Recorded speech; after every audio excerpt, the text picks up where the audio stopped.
Hello, hello, welcome to Revelator Alpha. Yes, it is a radio podcast thing. That's what I'm doing here. It's also on the wall. Look, it's there. It's all about chatting about stuff, usually about motorcycles. I'm sure you'll agree. Listen, if you're going to watch this later, obviously leave us your comments. Let us know what you think about the stories and the news items which I'm bringing out as well. All the latest motorcycle news, information, bikerish type news, if you know what I mean.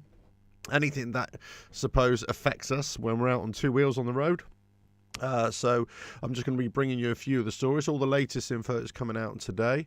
Any discussion topics you want to go through or discuss later, drop them in the chat, or certainly drop them in the comments below afterwards, and I'll try to read them and possibly even bring them up in a future live show as well. So let us know what you're up to as well. I am actually live streaming this now direct to YouTube and also to Twitch as well.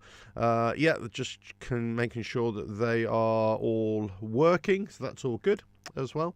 So that's really good. So anybody's in the chat, let us know what you're up to. Let me just check the chat link is working.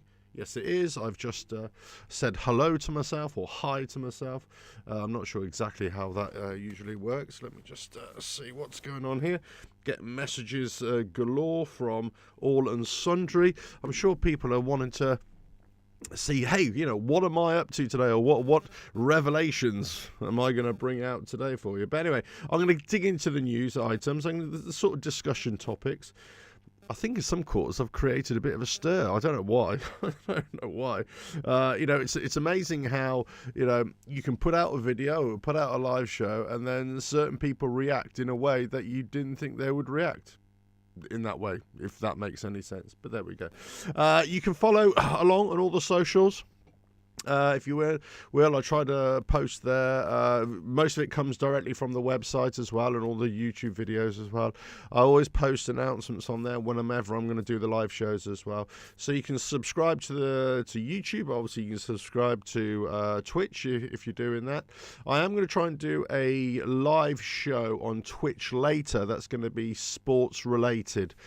So the sports content is I'm going to start it off on there and see how I go with it. I don't think I'm going to start another YouTube channel, but as I've already got the Twitch there, I may just put all my sport interest and sports discussions in general, not just football. It'll be all sorts of things as well, from motorcycle sports, anything that I'm interested in or wanted to talk about. Boxing as well, fighting sports, I should say. I'm interested in. But say you can support along there. You can help support the channel, the enterprise, as it were, by Patreon. I have put some stuff on there as well. But say until people start engaging with that, I've kind of stopped putting stuff on there. But there's lots of information, lots of free content already there as well, and obviously you can just donate direct via PayPal as well if you're interested in that. But say you can come in direct on the chat, let us know, and I'll try and pick up those comments as well as we are. So right, let's just crack on with it, shall we? Let's just discuss what's going on in the world, and let's just talk about this kind of.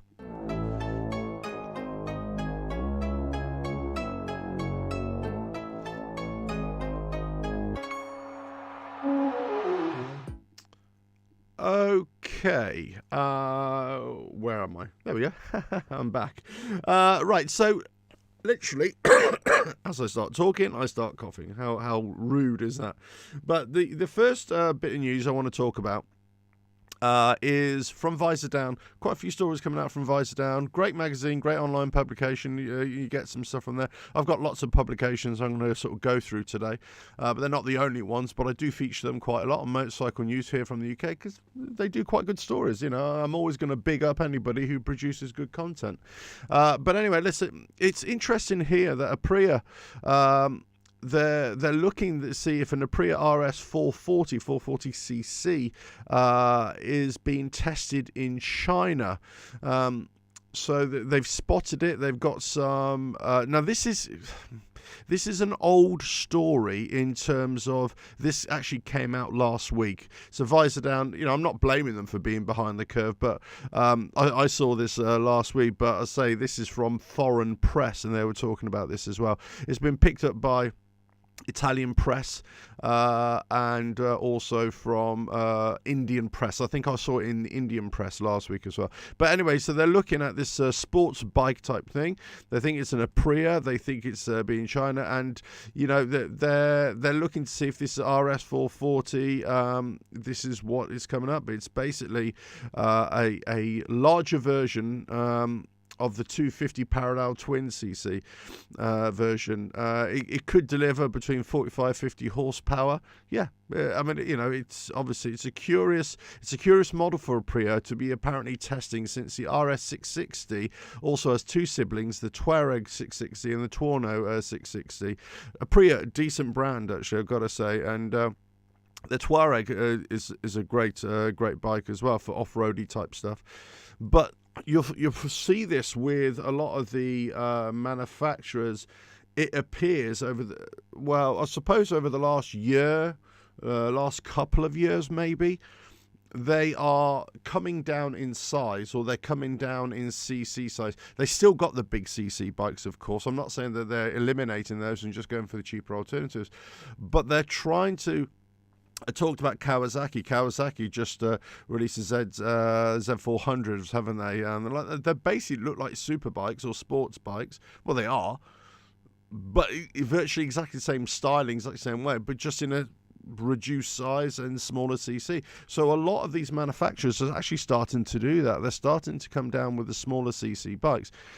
And it's kind of no surprise, because I've been reading stories this morning, again, the likes of Suzuki, I think Yamaha, and certainly many of the other big motorcycle manufacturers around the world, Honda, they're all announcing huge sales and huge profits. So not even from the first quarter, of the last quarter of last year, but even this last month of January sales figures have just gone through the roof of small bikes. So it's no surprise that many more motorcycle manufacturers are producing baby brothers, as it were. And even though here they're saying they've got a 660, mid-size, mid-range cc, actually, if the market is demanding more smaller bikes, then it's interesting. I've got a story, a very interesting story I'll bring up in a little bit later on about the hyper demand for small bikes. So, and I always say, this is not me telling you my opinion. I give my opinions on the stories, but these are the stories that are out there or that are emerging from the motorcycle world. So anyway, there is a trend. I've definitely noticed it over the couple of years that not that motorcycle manufacturers are producing small bikes, because they've always done that, right? What I'm saying is there has been a trend to take the design of a big model and shrink it down. I don't want to say that word, but you know what I mean. Make it a much smaller version, a more sort CC version. So it looks the same, it's just a small CC version. So, there's a lot more of that. Aprilia, I definitely do that. Decent brand, Aprilia. I've got a lot of time for them and their bikes over the years as well. So I've always been... I've always thought they've done decent bikes, especially in the sporty bike world.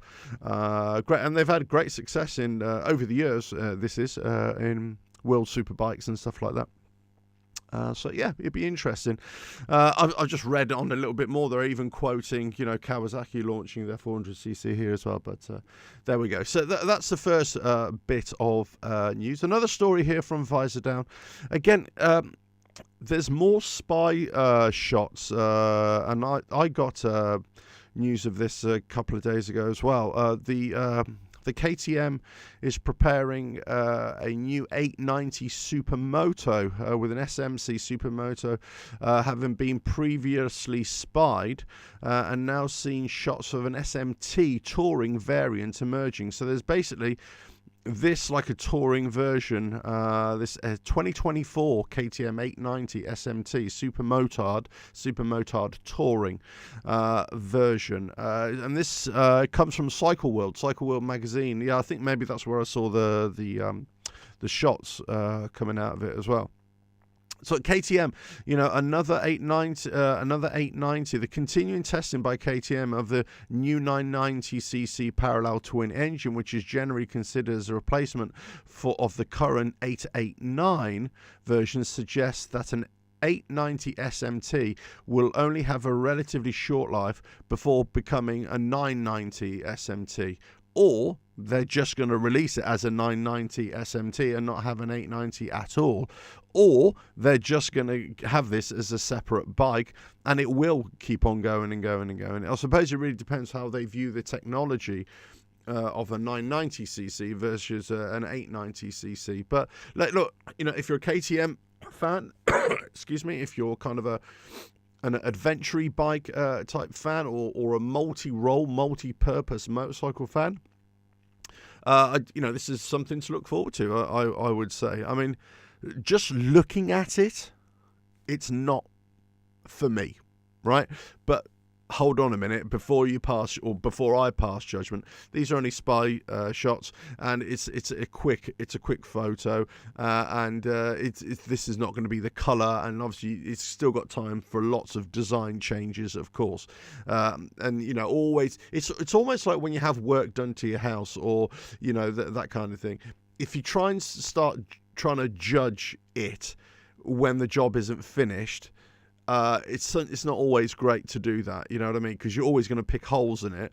You kind of got to judge the job once it's been done. However, you can still gauge the progress of the work, and if you're liking individual finishes that they're doing along the way. And this is how I'm looking at this. I'm kind of looking at it and going, I'm not chomping at the bit, put it this way, to have a look at this bike. But I could be wrong. Obviously, it's this is only opinion, my opinion of what I've just seen, and my opinion is it looks all right. That's it, looks all right, Okay, next story here. Next story here. I will get into the comments from you all guys. Mark J. Cox, hello. Will we see turbo? Turbo bikes have been done back in the day, of course. But on the 400, I wouldn't be surprised if something like that happens.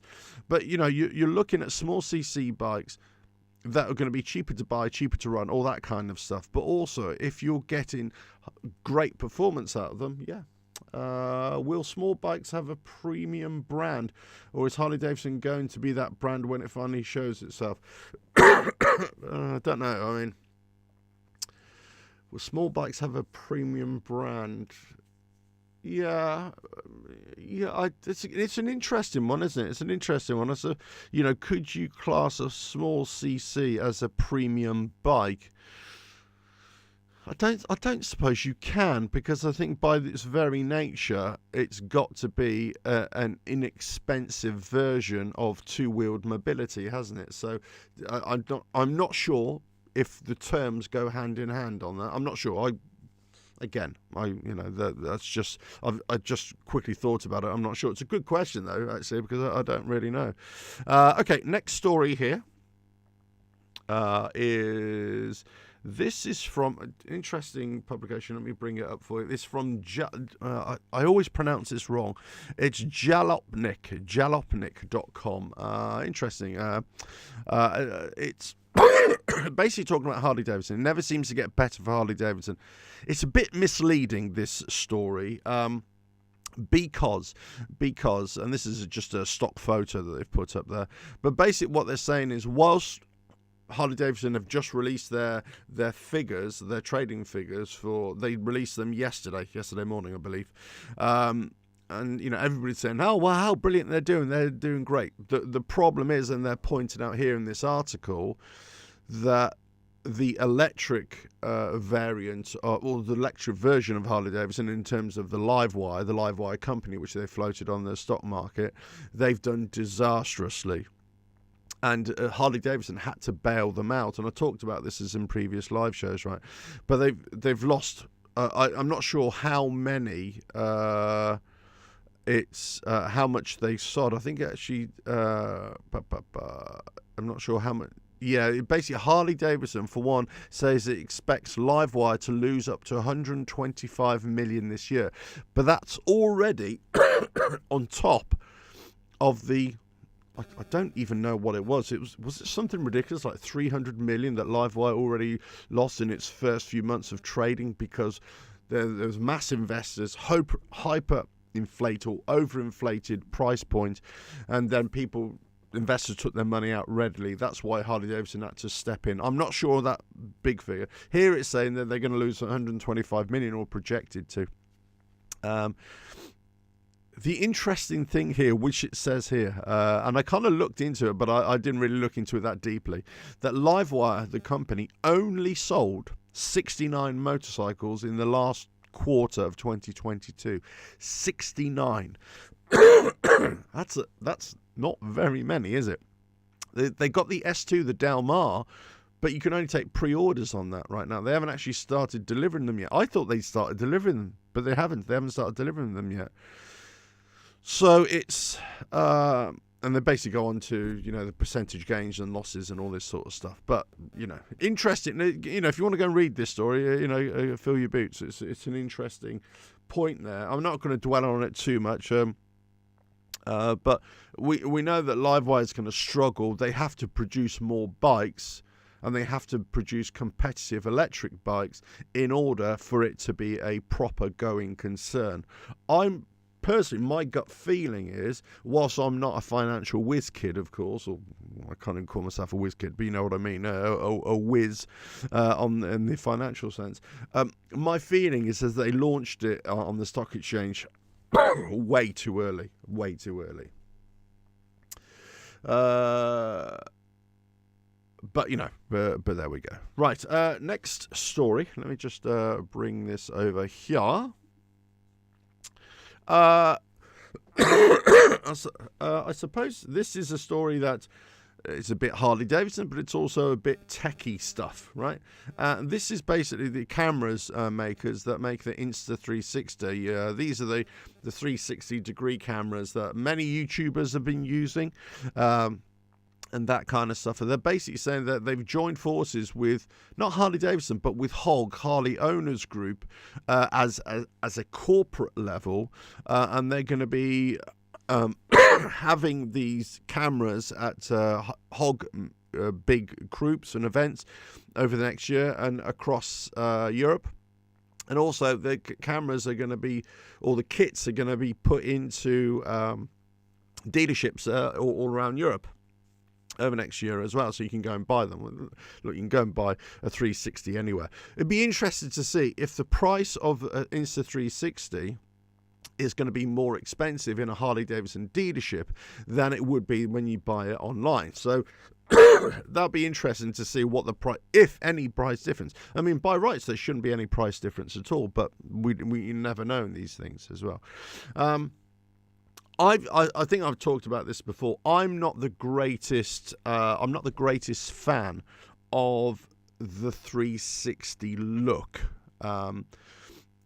You can manipulate these, obviously, and they're great in certain respects, from hiding the pole, as it were, and you can have it follow around the bike, and it's great to be able to have multiple angle shots just from one camera. Brilliant if you're motor vlogging, that kind of thing.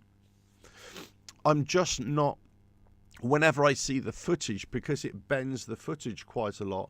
You don't have to have it where it's kind of fisheye lens. You can have it where it's just a straight lens.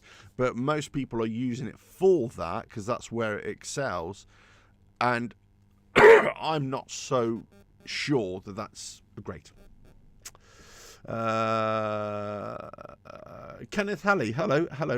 They're offering HOG members a discount on 360s. Nothing huge. Oh, okay. I wasn't aware of that. That's good. Thanks for letting us know. I suppose any discount is a good discount, right? Yeah, if it's whether it's huge or not.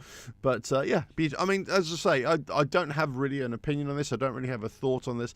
I personally, even when I was making more onboard motorcycle content, motorcycle vlogs, that kind of stuff, I always stayed away from this camera. I was approached a few times to try it, to use it.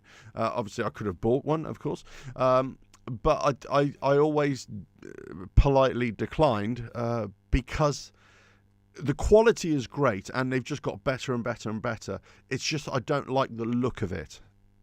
That's all I'm saying. I don't want to be, a lot of the footage is, especially for motorcycle riding, if you have it on a short pole, okay, a relatively short pole, it still waves around all over the place like this, okay. So the footage, whilst it's stabilized, it's still very juicy. I've seen guys, have it on the side of their bikes and it's going up and down like this all the time, especially on long pole, and it still looks a bit naff. So I think so what more and more bikers are doing are just having it on a short pole. So it's just a fixed position, so you can either have it, and then you can have the 360 view of, you, the rider, or also the road in front, or the side, and everything like that. So that works a lot better, but I think having it on a short, it's great for a very short period, but when you're looking at actual quality of what I've seen before, now, this could be that the brand new ones are a lot better than that. So let's just see if it is the latest generation that they're going to give to that. What camera is suggested when you hardwire it to the bike front and back for insurance protection? What camera is suggested? Well, there's quite a few. Again, this was another company that this time I approached them. Well, no, actually, it was Inov cameras, but there are lots of different camera companies out there that do the dash cam type cameras for motorcycles. And again, the quality isn't that great. A lot of them, I think they're starting to produce stabilized camera views as well now. Again, I haven't really looked into it. So you can get front and rear cameras for your bike. Wire them up. The problem is, on certain bikes it looks great. On certain bikes you can hide the camera, but on my particular bike, my Harley, for example, or bikes that have kind of got exposed headlights and stuff like that, it's actually quite hard to hide the camera from view because these are going to be permanently mounted. So you got a problem of people trying to steal them, let's say, or damaging them. But you've also got a bit of a problem that it just looks a bit naff, having a camera stuck out there permanently as a bike. So I suppose, from my eyes, I don't like it when I see my cameras actually when I'm making a video on the bike, but it's kind of a necessary evil of doing that. But to say so there are cameras like that, Inov and places like that, and they got the K range, and I saw them at the trade shows, and they're still selling these things, no problem. So I was approached by Inov. This must have been about 2 years ago, maybe. There's a YouTuber here in the UK. It's like I think they sponsor. Well, they used to sponsor his channel. I don't know if they still do, in all fairness. And again, it's another channel that I've kind of let slip, and I don't watch that often. But anyway, I'm sure they sponsor many channels out there. But so. Can't remember if it was Inov or if it was like some kind of marketing agency that contacted me, and then I sort of to and fro and backwards, and they were supposed to send it to me, and they never did. So I chased them up a couple of times, and they said, "Oh yeah, we'll send it to you, no problem," and they never did. And I just thought, you know what? I've lost interest now. If you don't do what you say you're going to do, then just don't bother. Don't waste my time. And this is what I say with a lot of, and I get regular emails from many companies around the world, and sometimes I can make fun of it because they're not motorcycle related in any way whatsoever. So I kind of think, why are you contacting me for this? But obviously a lot of it is, and I think Oh, interesting. Here, let me see. So I set out certain conditions, and sometimes in the past they send me stuff to view. And a lot of the stuff I don't show on camera. I don't show on camera because it's just for me to view. I give a bit of feedback and I say, yeah, okay, this and this, but I don't actively promote it. And they say, if you want me, and I always say to them, if you want me to promote something or feature on the channel, obviously there's got to be something that I really use this product, or I really value it, or I really like it. Or if it's going to be some kind of sponsorship deal or paid promotion, what obviously we got to discuss we got to discuss that, as it were, from a commercial point of view. But I am obliged to tell anybody, yeah, this is this company, they've sent it to me, or this is sponsored by that, and it's a paid promotion. But I always say to people, I would never feature any product on my channel which I don't think is of value to me, but also to the audience that wants to watch my channel. So anyway, I've gone off on a tangent, haven't I? But basically, the Inov cameras, they apparently work very, very well. But I'm not convinced with the footage that I saw at the time in terms of quality for broadcast or for YouTube or anything like that. However, there is footage, there is workable footage, but I just don't think it's that great. The dash cams for cars are or were a lot better. Now, the problem is, again, you got a lot of vibrations on motorcycles. Also, there's a lot of exposed road residue, dirt, that can splash up and cover the cameras, and this is a common thing where you have that. So if you can have it mounted behind a windscreen, if you've got a big ADV bike, adventure bike, or a touring bike, and you can mount it behind the windscreen, so you're shooting through the windscreen, so the camera never gets dirty itself, I think that's probably the best option.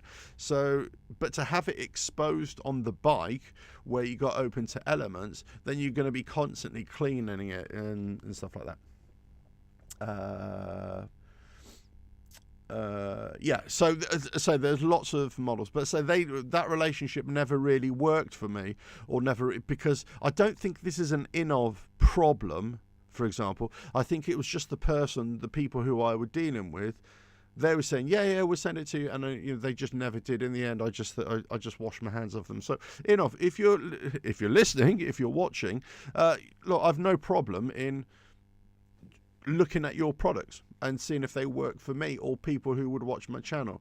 But say it's always about the pros and the cons, and where it's good, where it doesn't. And I think I've already identified where these cameras have issues, let's say, but they've got decent enough footage in order for you to protect you in some kind of prosecution, insurance claim, that kind of thing.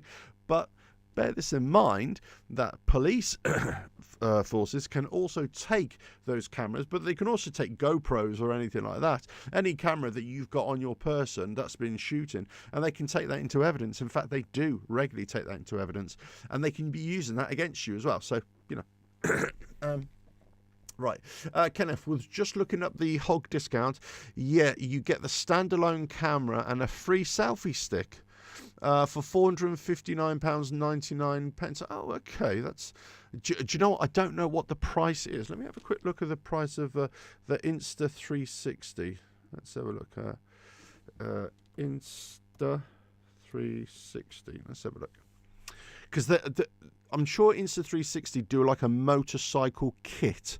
Let's have a look. So this is the Insta360 camera. Here we go. Yeah, look, I can see the footage. Let me just quickly show you from the footage. God, this is free advertising for Insta360. The footage is great, isn't it? But again, what I've seen, or what I'm seeing here, most of this is on shorter poles. Even when it's on a longer pole, it's being held by the person, so your person acts as a stability person. I've always said, if you've got a camera that isn't stabilized, let's say like the early GoPros, if you mount it to your head, I used to have a drift camera that wasn't stabilized image, if you mount it to your head, your body and your head acts as a natural stabilizer, so the footage isn't bad.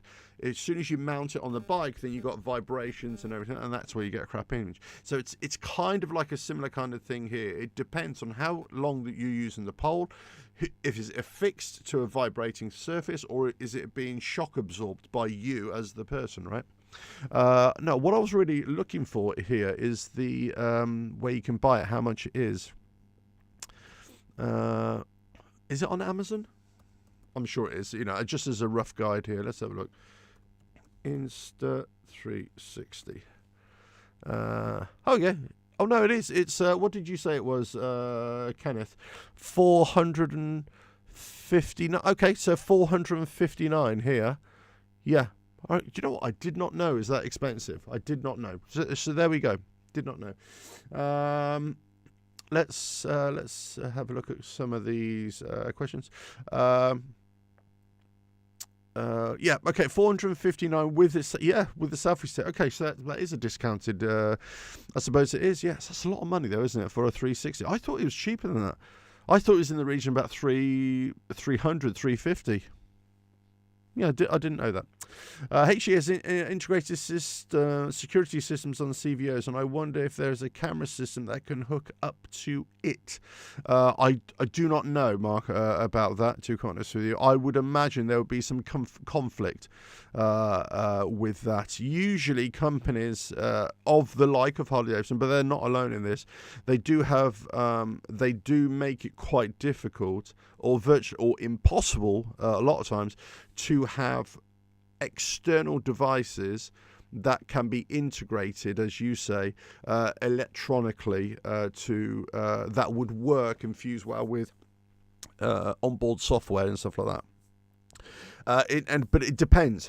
It depends if it is or not. So again, it depends what kind of software that we're talking about. You know, so they would have to rework it in all the ways to accommodate the new electronic component or the software. I got a Wii DJI, Kenneth. I got a Wii DJI Osmo action camera, not a dash cam. No speed or position, but the footage is very stable. Pretty impressive. Pretty impressed. Yeah, I mean, they are great. Yeah, I say you can use just a GoPro DJI. The DJI's Osmo Action 3s are excellent cameras. They're very good. There's a big play. I mean, I use GoPros, but as I say, I used to use Drift, which I really like. They just didn't advance at the rate which I thought they should have done. But there's a big play, and many people are saying actually don't use the GoPros anymore because of inherent issues. DJI's Osmo action cameras are fantastic. This is the ones you get. There's been a lot of movement in this in the kind of camera world. So I'm not sure. Not sure it's an amazing discount. Yeah, but a bit. But yeah, the kit is 550. Well, that's the motorcycle kit you're talking about. Yeah. What about a dash cam that's portable and attaches to the helmet? Again, I possibly, but do you know? In all honesty, I would just say if you're going to have that kind of thing, then just have a GoPro, DJI action camera. That. I suppose it depends. How long you're going to be riding for, but dashboard cameras or dash cams for motorcycles, they do record on a loop, and I don't know. I think it's about 30 minutes, isn't it? I think you can adjust that, but that's it. Yes, you're right about that. As I sort of blow and go through how putting stereo into a lowrider ST. So yes, HC does not do the DIY any favors. But look, I don't want to defend Harley-Davidson, of course, but they're not alone in that. I'm sure that you will find other motorcycle manufacturers or car manufacturers, they have similar kind of issues. You would have to independently wire something in, power something, and then it would have to be a standalone issue, unless it has been pre-approved for that vehicle. So let's just say, for example, I think Indian had this in terms of motorcycles. Indian had this, but also Harley-Davidson recently had this as well. In that, with the touring bikes, you could hook up your cell phones, your mobile phones, right? Your smartphones, and that's all great, and it would link up. But as they were working at different rates and different compatibility in terms of the Android functionality, also the Apple functionality in terms of like Apple CarPlay and all that sort of stuff. And would it integrate in with the sat-nav that you've got on there? So there's, and I'm not, do you know what? I haven't caught up with the actual compatibility, but it was always being delayed by Indian or Harley Davidson. But you could also say like the likes of BMW, whether they would allow the phone company or the phones to be integrated and to have access to their software, if you know what I mean. I'm not explaining this very well, but it wasn't that there was a problem per se with compatibility. It was whether the motorcycle manufacturer allowed them to piggyback onto their system and whether the system would recognize it. Now, it could be a compatibility issue, but I'm saying that there is technology there, and they just couldn't find a way to fuse them together, whether it's in a commercial sense or whether, whatever it is. I'm not 100% sure on that. But say it isn't just a Harley Davidson thing. Of course, this happens in, lots of manufacturers out there. Right. Okay. Should we move on? Next story, whatever the next story is. Let me just hear. So that's a 360. Yeah, I'd say decent cameras, just not for me. Just not for me. That's all I'm going to say. Decent cameras. As Kenneth said, the DJI Osmo. What was that? Action 3. Action 3. If I'm going to get another camera, which I probably will, at some point. I would look at something like that, If I could get a dash cam camera for my bike, or for my bike really, that is good quality. That is obviously powered. It has to be powered by the bike, but good quality.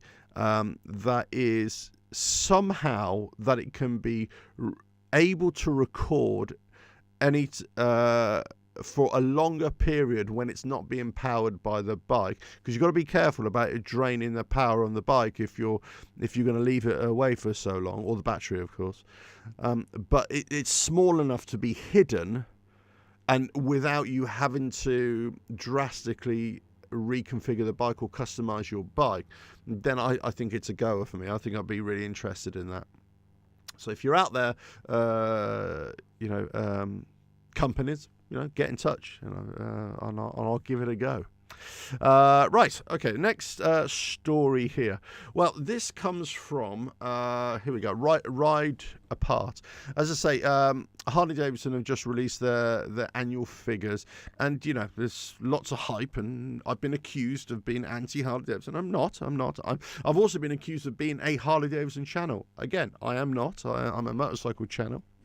Of all sorts, but I ride, obviously, workshop stuff. Well, you know my history. If you watch my channel, you know my history, right? But I ride a Harley Davidson, so I get an interest in what they have to say. But honestly, they've released their stories. This is from rideapart.com. You can go to the Harley Davidson website, and you can actually read all their financial figures. I'm not going to go through it. I've been doing lots of research here this morning. But if you go to the bottom of their website, you see this investors bit here. Sorry, let me just move that up so you can pass my knocking. Investors bit. You can find all the information there. But it's all financial speak, right? But essentially, what people have been saying to me, and, the likes of people coming onto the channel and, leaving, their comments, let's say. I'm not going to dig into that anymore. But basically, it's, oh, yeah, they've, Harley Davidson have got up so much and their stock price has gone up so much and everything. And I've made counter arguments to that. I was going to release videos and shorts about that, but I thought, no, just stay away from it. I just can't be bothered. But effectively, the stock price of a company is not only, I should have said this more specifically, it's not only governed or not only influenced by how the health of the company is doing, it's also influenced by many external factors. And sometimes those external factors override how a company is doing at all, right? It's got nothing to do with it. So it's so there's lots of cases where companies, for example, have had a very good stock price, but actually the market is reducing, so they become a very, very big market, a very big player in a diminishing market, and because they're only player in town or on the market, they've got all the market share. So stock price wise, they're doing great because their investors are earning loads and loads of money until the bottom just falls out of that market. And especially if the company hasn't adapted to move into other operating areas, then they suddenly will lose lots and lots of money, and that's where the market falls out. Anyway, that's a side issue, right? Basically, they're saying that company's done really, really well, and it's just percentage gains and all this kind of stuff, and yearly revenue also increased 47 million in 2022, up 31%, and it basically goes on and on. Right, but here is you can see all the figures and everything, but when you really dig into the figures, it's not that impressive.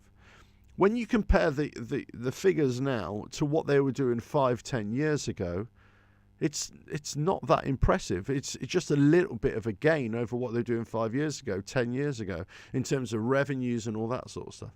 But the interesting thing here is that they make a big deal about the motorcycles that were shipped. I'm sure this is not only a Harley-Davidson thing. This is all motorcycle manufacturers.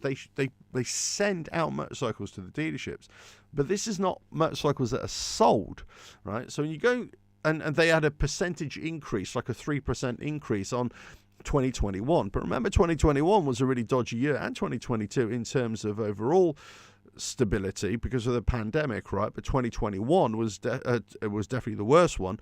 2022, we all know that all motorcycle manufacturers and automotive manufacturers started to recover a little bit more. But here's the interesting thing: their actual sales, went down by 8% over the whole world. And I think North America, it was down by 12%. Europe, pretty much the same, but it was down 1%. The Asia-Pacific market actually went up 12%. And Latin America went down 20%. So, but it's still a small market in South America as well. But it's interesting to see, which way you look at it. And I always say this about companies, or not just companies, or anything in life, right? There's lies, damn lies, and statistics. You can make anything sound good. But when you've got, let's say, a company that's boasting, or people, or fans, or supporters, or whatever, or anybody who's trying to prove me wrong, right? Saying, oh, a company is doing fantastically well. Yes, they are doing well. Their stock price is doing well. And they've sold more, and the revenue's coming in. Well, they're selling more expensive bikes of a recovering market. But in terms of actual sales, they're still way behind what they were doing a few years ago. Now, you could say, well, that's a good thing in many ways because they're not selling as many, but they're earning more profit. Well, again, this is what I was saying about ever-increasing share of a diminishing market, but you're selling more and more expensive products until that point where people aren't buying them anymore. So it doesn't surprise me that last year, as sales, they sold less, but they earned more, and the company's done well, and they've outperformed what analysts were saying. But let's just see what happens this year and next year. Yeah, let's just as they stand now, and not necessarily if they introduce small bikes and stuff like that. If they do that, then I think they're on a home run. To coin an American's phrase, they're on a home run, and then they will see their profits soar, I would say, and their financial results will soar. But again, this is an opinion. I could be completely wrong on that. But there we go. So that was the story from, obviously, lots of other channels, I'm sure, be talking into this and, going through all that sort of stuff. Mark, here. Make a prediction, Alf. Will the new cheaper models and the return to the USA, the breakout, cause more sales this year than last year? The cheap models, the cheaper, the inexpensive models, well, if they introduce those, then obviously you're going to have more sales. So therefore, you would imagine that they would sell a lot more. TM13A, hello. Were motorcycle sales down overall for all manufacturers? Sorry, join that. No, and thank you for joining and thank you for coming in. So I said I can't remember the figures. I don't know the figures, to be quite honest, off the top of my head.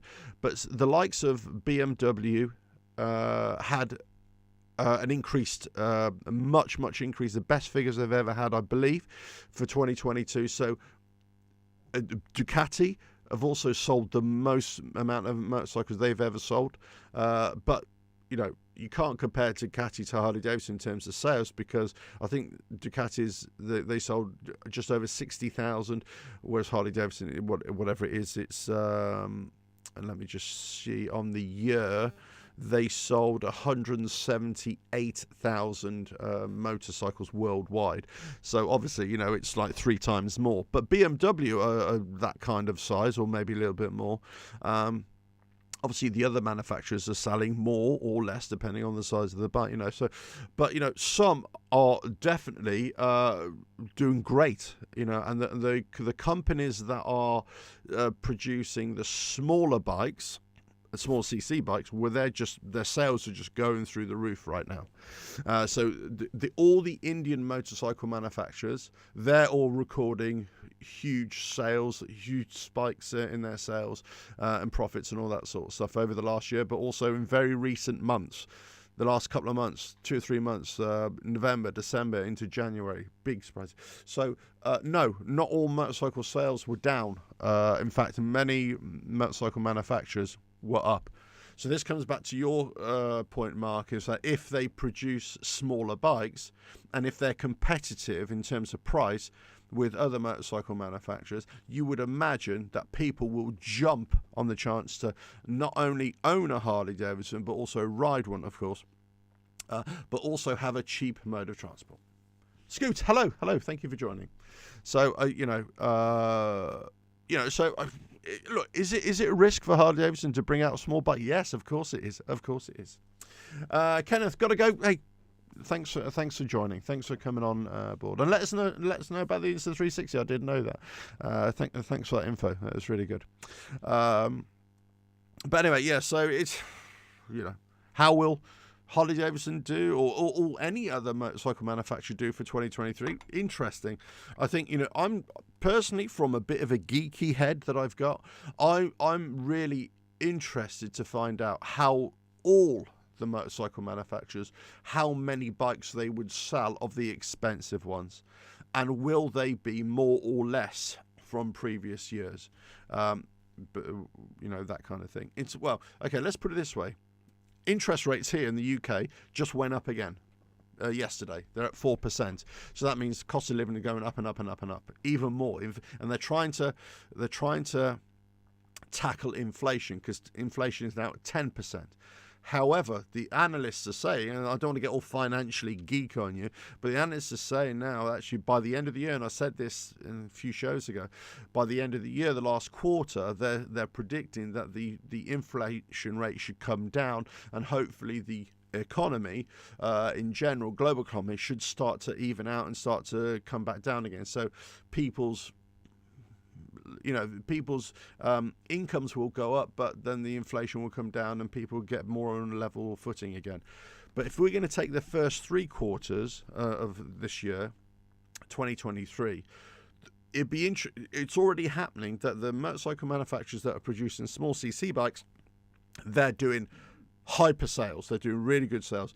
The manufacturers who are selling really expensive bikes, they're not making those sales. Or certainly not sales. They're still making sales, but not the sales of the numbers.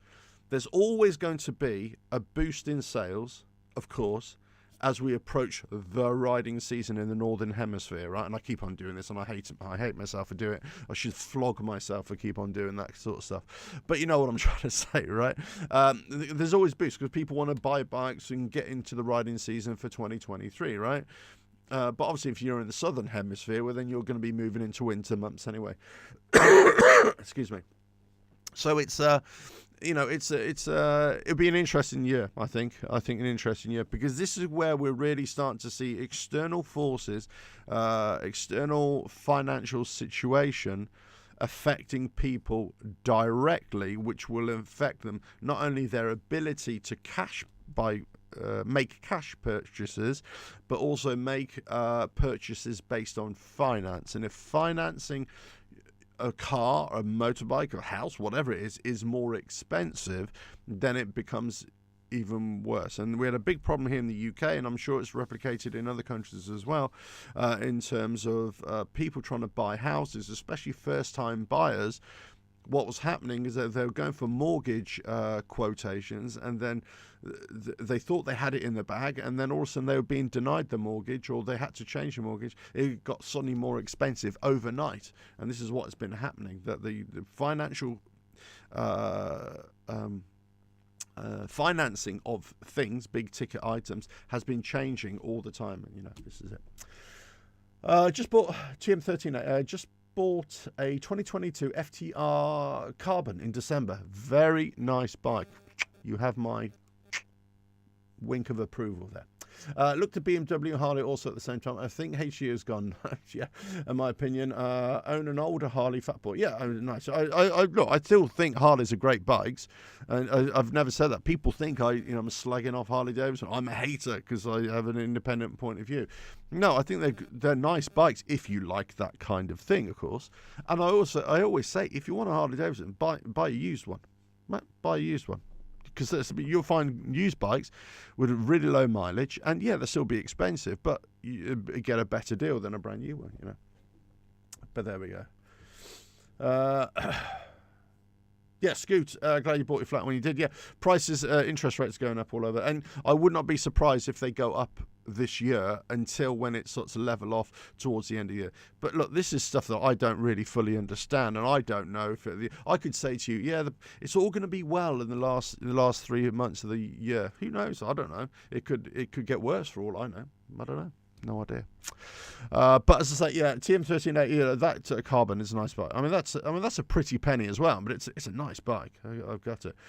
I do like the FTR Sport, which they've just bought out as well. I'm not sure if they actually sell. No, they are selling them, aren't they? All over the world. I just think that's a really nice bike, that FTR Sport. I just like the colour. I like the colour combination of it, the white and the red and the black. I like it. But I just like it. What can I say? I like it. And that's what I will say about Indian. When you talk, people talk about Indian and Harley Davidson in terms of like for like. This is where Indian, whether you like them or not, I don't care. I don't care about that kind of argument, whether people dislike them just because they're a competitive Harley Davidson. I've never bought into that nonsense. But what I'm saying is that, Indian took the lead for me when they brought out the FTR bikes, because they made everybody else in the world look up and think, actually, an American motorcycle manufacturer are producing a very good street bike, and a performance bike. So, yeah, people are really interested in that. I'm really interested. I think it's a great bike, and everybody I've spoken to who's ridden it, I've not had the pleasure myself, but if anybody says that they've ridden it, or ride it or own it, good things, always good things. So, what can I say? They produce a decent bike, or range of bikes. So yeah, good.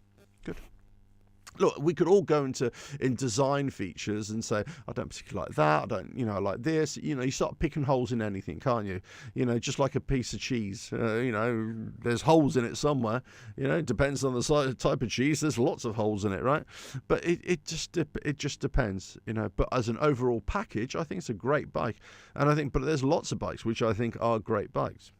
Not just Indians, not Harley, not BMW, not Triumphs, Ducatis, whatever. They're bikes all over the world, aren't they? They're great. Okay, next story here.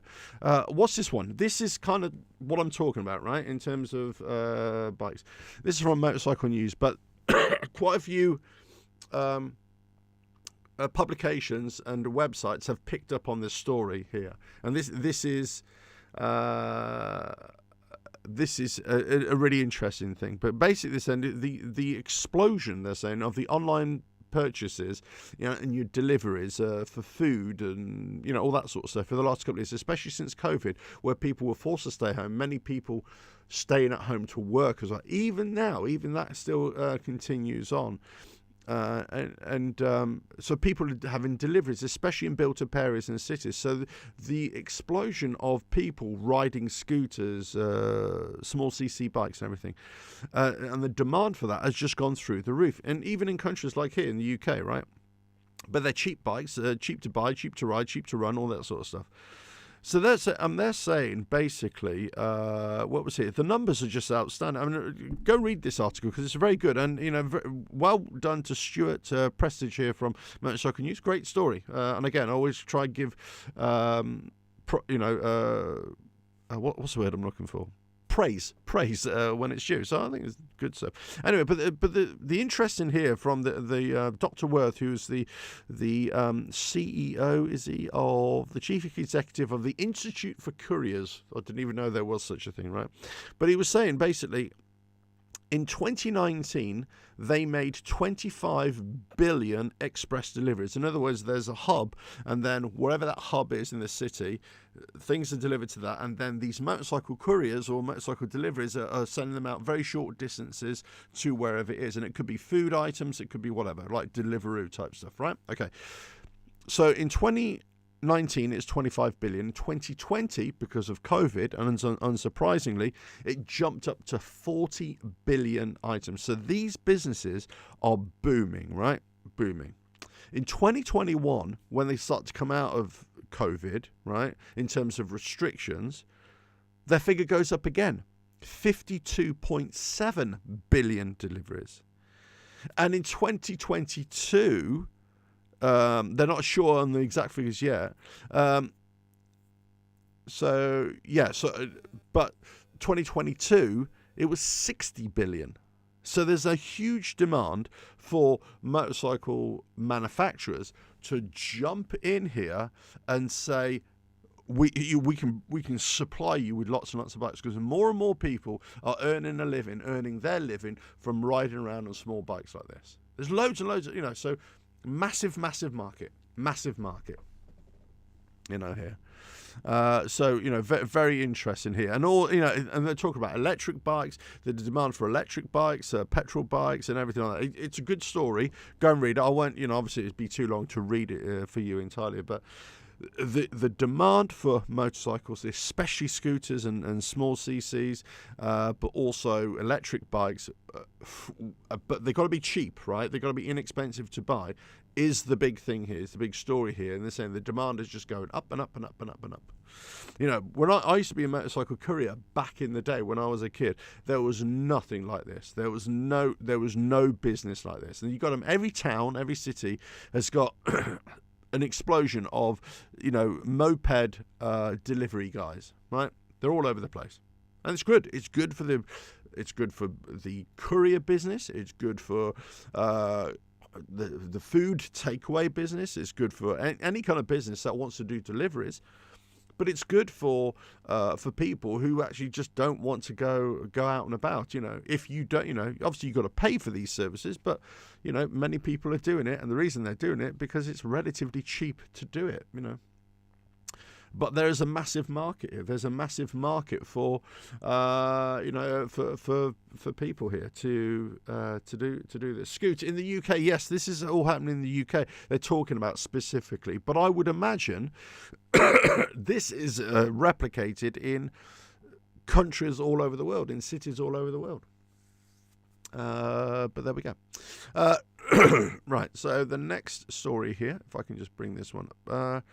This I thought was a really interesting thing, and this is where, so I had a bit of a laugh, but this comes from designboom.com, and as a concept bike, they this guy here produced a bike here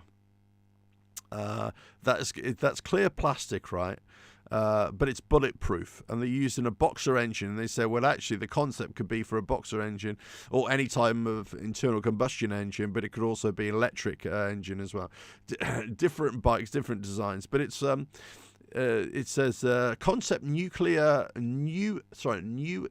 motorcycle framed with bulletproof glass, oozes a sci-fi steampunk look. And this is basically saying, well, this is a bit of fun for the future, and they're just talking about different technology and potential technology and everything like that. I mean, it just goes on. The bulletproof glass on the Atom Punk style motorbike rounds and slopes of the edge to act as the body's main frame as well. So that's interesting.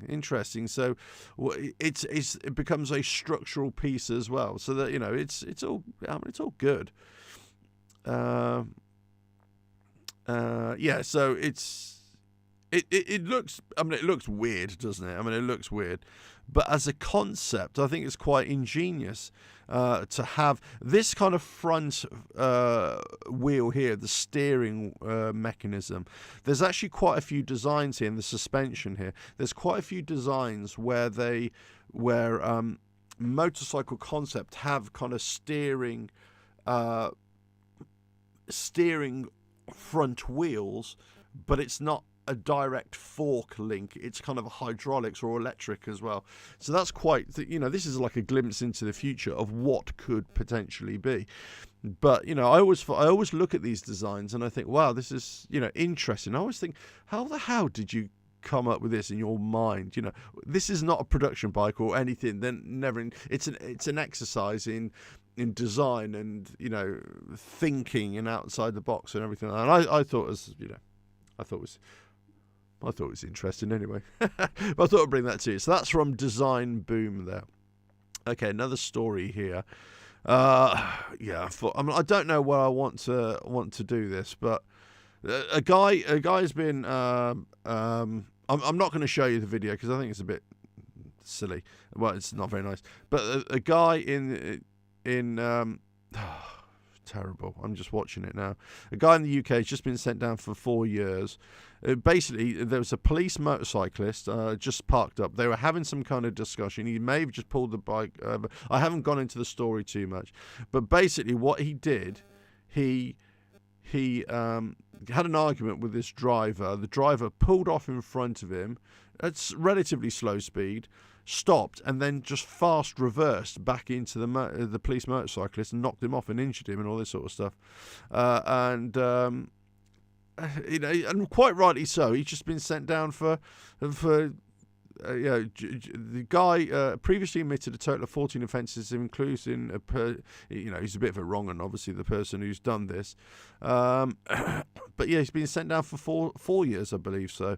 Who deliberately reversed his car into the police officer's motorcycle to avoid arrest, leaving him seriously injured, and has been jailed for 4 years, with the shocking incident caught on the victim's body cam. Yes, I've just seen it. It's horrible.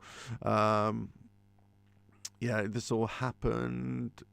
Yeah, and this basically saying violent crime task force said that this should serve as a lesson to anyone assaulting emergency workers, that they would inevitably be brought to justice. And this is a big thing in my world as well, and also like in emergency world, in ambulance, fire, but police as well.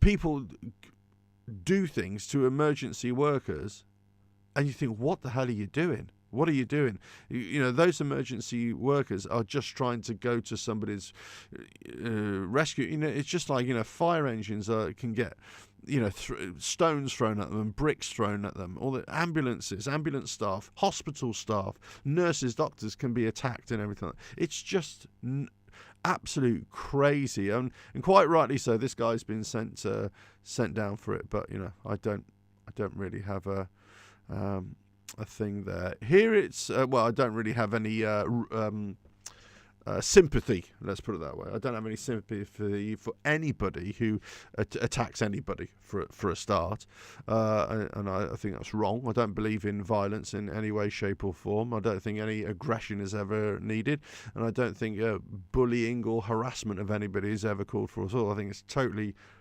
against what I believe a human being should be. But what I say is, when anybody attacks anybody who is just trying to do their job or just trying to help people, then I think you're the lowest bit of scum. No respect anymore. Scoot, absolutely right. Right, so there's another story here. I'm just trying to think what this story was. Oh, so the new techno. Okay, so okay, I forgot what this story is. Oh, okay, they're talking. Okay, this story here. I'm not sure about this story here. I thought it was something else, so I do apologise. It was basically saying two new. This comes from AutoWeek.com. Two new technologies every motorcycle rider must have, must have. Technology advances in motorcycle safety gear make riding today safer than it's ever been.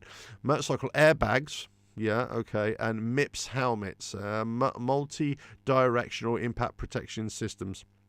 I've talked about these before. There's quite a bit of advancement in different products products that are being launched and manufactured that are using like recycled materials and all that sort of stuff. So they are green products, as it were. I keep on doing that. Inverted commas. I do apologise, but they're coming out with green credentials. But there's also more and more products that are going to be widely available for people. The problem is that they're kind of making a case here that people are not wearing proper motorcycle riding gear, and as if that's going to be safe. There's always a fine line here between having motorcycle equipment or protective equipment that is worn just in case, and the education has got to be that it may minimize your injuries, but there's never a guarantee. The problem is that they're saying they must have this in a way that it says it's going to be, and people buy into this, that it's like some kind of protective shield. It isn't. I've always said, if you're going to have any kind of protection for a motorcyclist, the number one thing that you should always invest in is improving your motorcycle riding and your ability to be able to not only recognize potential hazards, but also to be able to deal with them or stay away from them. In other words, not get into a hazardous situation in the first place. If you've got that mindset, invest in that mindset, but invest in developing your motorcycle riding skills first and foremost. Then, obviously, add extra layers of protection in terms of motorcycle riding equipment. Fine, I got no problem with that. But if you just buy the most expensive helmet, because the MIPS helmet, let's say, because it's going to be the be all and end all of motorcycle protection, if you go and invest in an airbag or something, that denies you the capability of learning and operating a motorcycle properly, in my opinion. Got more news coming in here.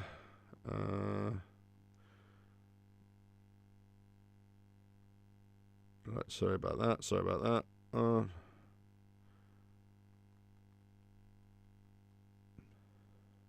Right, so that's the next one. Sorry about that. Right, next story here. I'm going to quickly... oh, crikey, what's all this one? I thought it was a nice little story here. This is from Hagerty.co.uk. The world's oldest motorcycle sells for £174,000. I didn't know about this. This didn't come across my my press releases or anything. 129 years after its first ride. Look at that. It's basically the old bicycles, aren't they? With small little engines in there. But what's this? A Zapt? What is it? It's a Bonham. Oh, the Hildebrand and Wolfmuller. Right. So in 1894, the Hildebrand and Wolfmuller is the earliest machine to which the name motorcycle, Motorrad in German, absolutely right. But what was this bike? Now, oh no, this is a Hildebrand and Wolfmuller bike. Then, there we go. Yeah, 174,000, and it just goes on into the Hildebrand brothers and Alois Wolfmuller leading the way. So this is remarkably machines said to be largely untouched condition. Bonham's added that production numbers are cited to be anywhere from 800 to 2,000, making the chances extremely low for any to have survived 129 years. Wow. So this is an 1823. This is 1894. This is 1894. This bike was made. Wow, amazing. Amazing that Oh, I wonder who's bought this. I wonder who's bought it. Paid £174,000. Well, it's actually €195,500. That's what, but they've converted it to pounds. It doesn't. It goes on to the whole history. Really nice little article here about this. Get rid of that. So there we go. From this is haggerty.co.uk articles. So go have a read of that. Interesting. Okay. Ride Apart. Yeah, the Italian motorcycle market is enjoying, as many other motorcycle markets are enjoying, real big growth in 30% gains in January. And a lot of this is down to scooters. Again, this is, what I'm talking about this. Yeah, so scooters have proven to be exceedingly popular in the Italian market. They've always been popular in the Italian market here. So this is a good little expose here from Ride Apart, though. So good stuff there. This is an interesting one. This is iMotorbike from Southeast Asia. They're basically going to be a new platform to buy and sell motorcycles and all that sort of stuff. And they're basically saying that they're looking at big motorcycle sales for 2023, looking at $20 million. So interesting, very interesting. Nice little story here. This is from TechNode Global. Here's Superbike news. Here, this is I like this. Bell Motorcycle Products have teamed up with the estate of Steve McQueen, obviously the iconic actor, but also motorcycle rider, sports rider. Loved his bikes, of course. Many. I've got lots of big time for that. But they're teaming up to have the estate of Steve McQueen. They've officially sanctioned Bell to release products in his name or in his style as well. So they've got this Bell helmet, which is very much a Steve McQueen helmet and everything like that. So it looks really nice. I like that sort of open face helmet anyway. I like Bell helmets. I think they're really cool. But I definitely like that helmet. I like these colours as well, of those back in the day. So hey, look, good. Bell, send me one of those helmets, please. Thanks very much. I would wear it with pride. There we go. What's this one here? There was, there's a new bike. Okay, not sure about that one. There was, get rid of that. Get rid of that. Get rid of that. Why has it done this? Here, the The Apprentice. Okay, this is TV shows as well. This is all filmed at the Ace Cafe TV show here in the UK. Okay, it was a bit of a funny one. I haven't watched the show and I haven't watched the program. I think I'm going to go and watch it, but they tried to set up a motorcycle business or electric motorcycle business, and they completely failed. So I think if you want a bit of a laugh, go and watch that. Go watch that. Here we go. Let me just have a quick look at some of these other stories. Yeah, Suzuki Hayabusa in 2023. New colours coming in. Quite a bit of stuff there. Obviously, there's going to be tweaks to a lot of motorcycle manufacturers. Cove, watch out for Cove. KOVE, the Chinese motorcycle manufacturer. They're coming out with some different bikes this year as well. So watch out for them. So quite a lot of information there. What's this one? Yeah, talking about Harley Davidson nights. That's it on the news front. So yeah, quite a go. Scoot. Here we go. Just a small note: the homepage Unit Garage in Italy has been hacked, and the buggers are trying to steal your cash. Oh, okay. I don't know what Unit Garage is, to be honest with you. I don't know what that is. But okay, I wouldn't be surprised. People just trying to do all sorts of stuff. Seems cheap considering what some cars go for. Yeah, in terms of that Hildebrand and Wolfmiller, but yeah, absolutely right. In many ways, okay, it's in many ways I thought it would be more than that. Actually, where is it? There we go. This one. Yeah, I thought, because as it's the oldest motorcycle in existence, you would have thought it. Okay, so yeah, it does say here. I just noticed that. So the buyer will likely be a museum, large collection or even an art enthusiast rather than a motorcycle enthusiast. Okay. So this is a motorcycle that will only ever be on display as it is unusable today. It is extremely rudimentary, and sadly there's no London to Brighton type tour of others to travel with. Well, yeah, there are actually. Well, yeah, I'm not sure about that. There are antique motorcycle groups. There are antique motorcycle races, and that sort of stuff. But not of this age, granted, but certainly turn of the century, sort of 1910 bikes, 1920 bikes are regularly sort of ridden as well. Yeah, I mean, yeah, the chances are this is going to go into a museum or a private collection, isn't it? But that's a lot of money to go into. But then again, I mean, I talk about this. When I sort of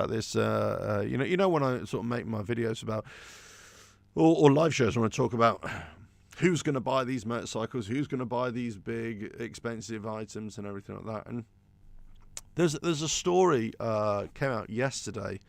Quite disgusting story for me. It's not that I'm against capitalism or companies making profit. I just think in hard times when people are having to overpay for energy or overpay for fuel and stuff like this, when an oil company posted a profit, I believe, I'm not unsure on all the details, of £32 billion, and that kind of got me thinking of, well, some people or some companies and company executives are earning just insane amounts of money. And again, I'm not jealous or anybody who's earning any kind of money. I think it's wrong where companies are paying such huge profits, making such huge profits on people, on the backs of people kind of going through hardship, if you know what I mean. But they're making a huge profit. But my point was, or my thinking was, well, no wonder companies like Harley Davidson, whatever, can sell £50,000 motorcycles, because there are people out there who will be able, just like that. It's nothing new that really rich people will go out and buy really expensive cars, motorcycles, houses, because they've got the money to do it. And I suppose I always look at this from the point of view of the average man, woman, whatever, of what they can afford or what they can buy, and how the motorcycle, especially in motorcycles, but you say apply the same for cars and houses and everything, how the expense of these has changed over the years. It has just got more and more and more and more expensive, right? But the fact of the matter is, and quite rightly, that there'll always be people out there who just have that amount of money that, dropping 50,000 on a Harley Davidson CVO Road Glide Limited is nothing. Is absolutely nothing. So whether it's worth that, whether all the arguments and all the things and whatever, but whether Scoot, yes, Shell posted 32 billion, and that's right. There's a big tax issue that they haven't paid. So now I'm not sure if that they haven't paid it is in terms of an illegal they haven't paid it, or they've been operating in different countries where the tax hasn't needed to be paid, or something like that. I don't know the full extent of the story here, but it's alarming to me, where this is what my argument has always been for the high oil prices and the high energy prices, and that's been affecting people all winter, right? That the government and this is where I have a big problem, not against the companies, but I have a problem against the governments who don't enforce that companies should pay what they're supposed to pay in terms of tax. I fully applaud any company that is trying to get on, trying to earn money, trying to make profits, and providing workers, work for workers and all this sort of stuff. And yes, they've got to earn profits to keep the ball rolling and keep on investing in the company. I get that, and that's absolutely right, and no problem with that whatsoever. But what I do have a problem is when they don't pay the taxes that they're supposed to pay, and in a country, and also when the government of that land does not readily go after these big companies that are earning billions and billions or millions and millions in profits. I'm not talking about in turnover, I'm talking in profits. And they don't go after them and say you should, and then they go after, this is the crazy thing, they go after the easy pickings, the normal people who go out and just, do their hourly, whatever, they do their normal job, who are not earning fortunes, who may even be struggling. And the governments are not even helping those people out, or they're charging smaller companies, they're making it difficult for small companies to earn profits or for people to start businesses, and you think, well, hold on a minute. A lot of these problems that communities are facing in different countries is because big corporations are not paying the taxes that they should, and that's as simple as that. And you don't even have to charge big corporations an obscene amount of tax, but you just have to tax them correctly, or make sure that they're not, shirking out of, countries. And you can still tax them, and and the companies won't move. They will still stay in those countries. So anyway, that's my bit for the day.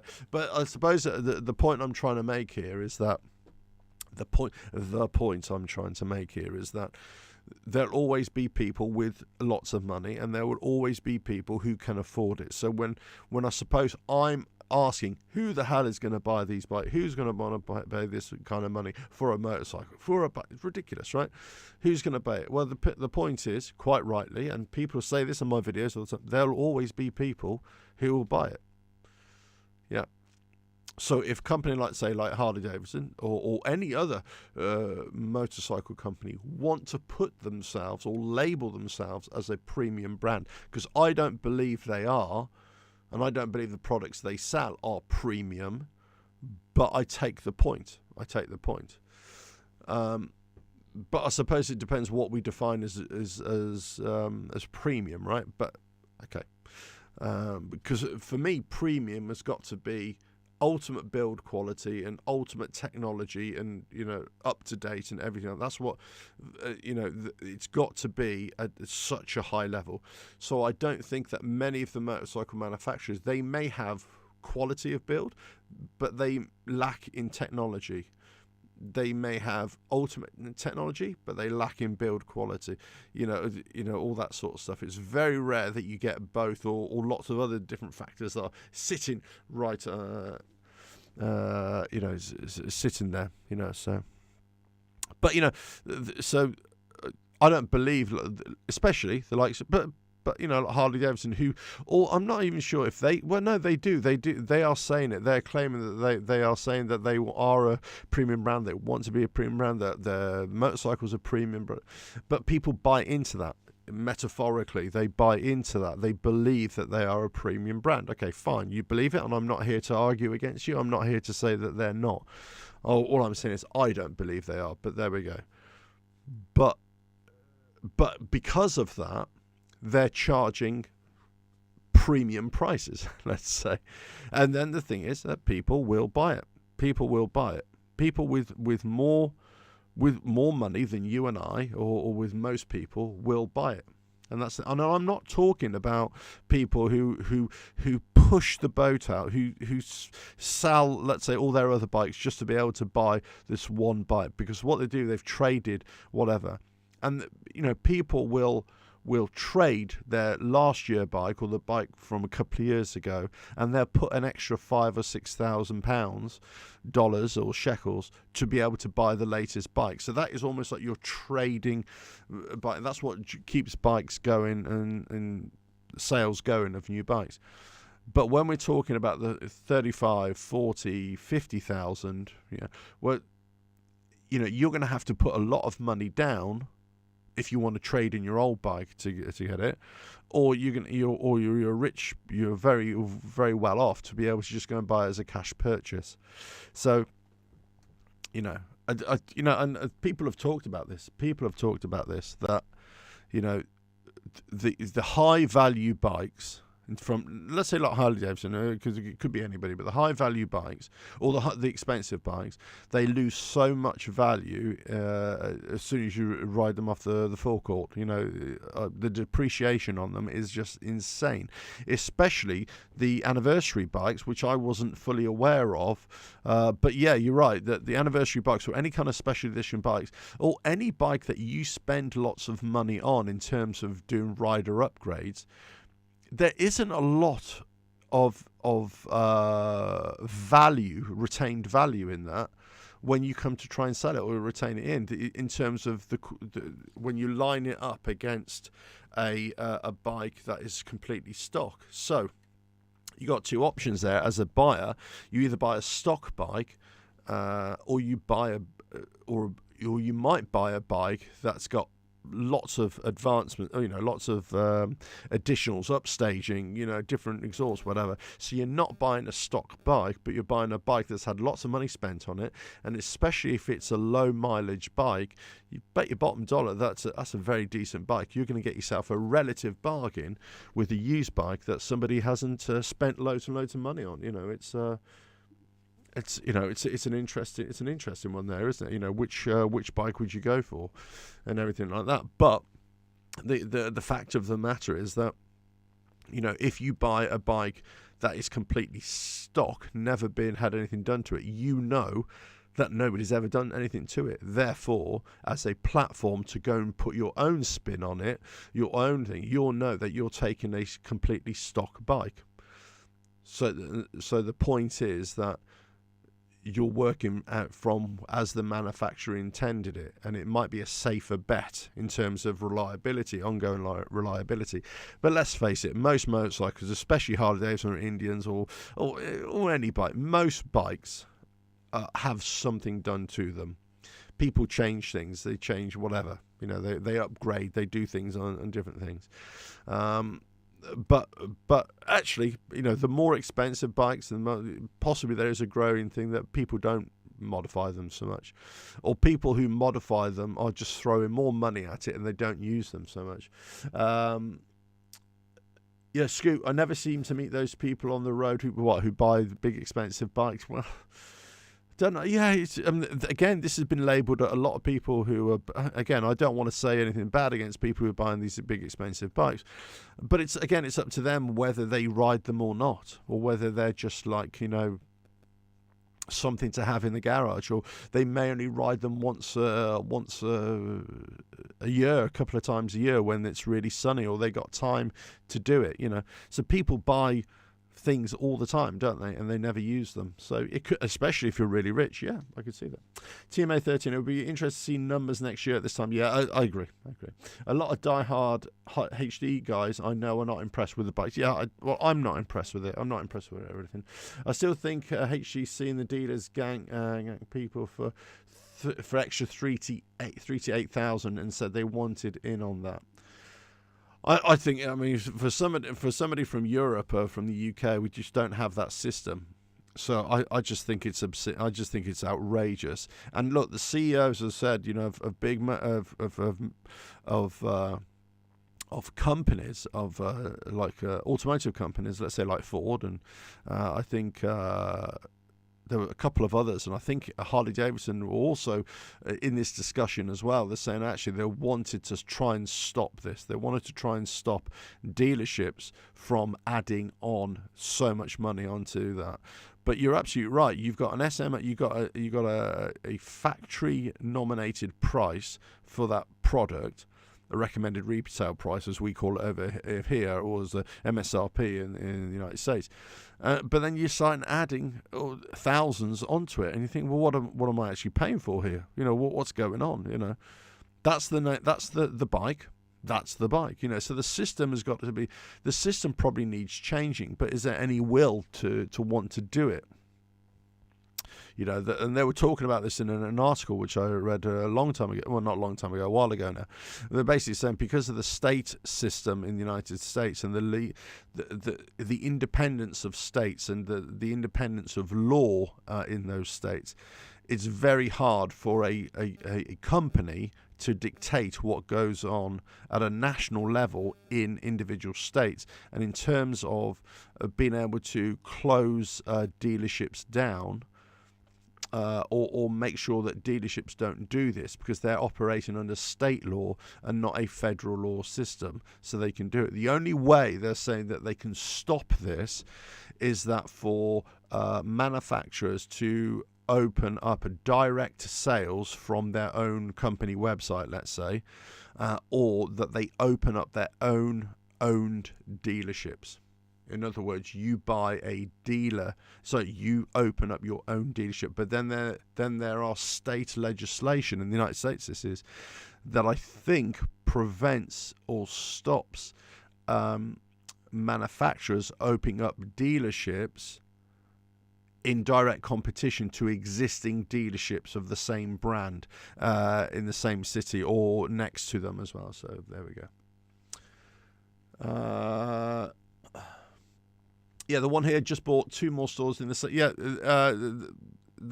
it's happened here as well. Or it has happened. There are dealerships that own, or there are businesses that own many dealerships. They own more dealerships as well, or they buy up failing dealerships, or they buy up dealerships. They have multi-brand dealerships. They have dealerships that do Harleys, they do Triumphs, they do BMWs, they do all sorts of stuff, Kawasaki's, whatever. So there's but that's the same all over the world, right? Same all over the world.